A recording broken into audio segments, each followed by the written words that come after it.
Sir, Telangana తిరుపతిగా పేరుగాంచిన Yadagirigutta Lakshmi Narasimhaswamy temple ఒక ఆధ్యాత్మిక కోణంలో కోట్లాది మంది భక్తుల హృదయాలను గెలుచుకున్న పవిత్ర స్థలం.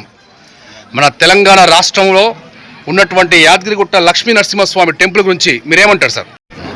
జై సరోజ యూట్యూబ్ వారికి ధన్యవాదాలు.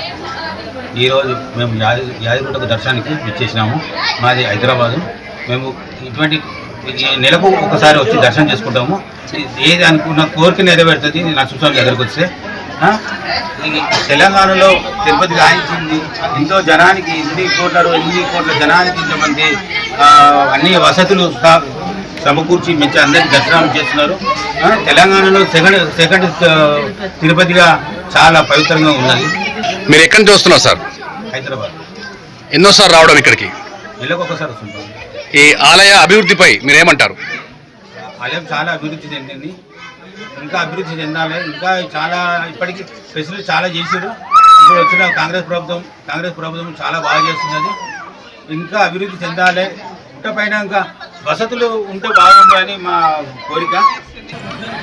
ఈ తిరుపతిని మించినటువంటి స్థలం కాబట్టి తెలంగాణ రాష్ట్రానికి ఒక అనికగా నిలబడుతుంది.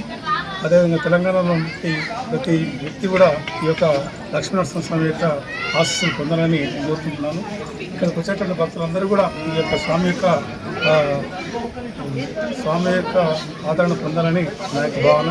ముఖ్యంగా ఈరోజు జరుగుతున్నటువంటి హిందూ దేవాలయాల్లో చాలా రకంగా చాలామంది వ్యతిరేకిస్తున్నారు.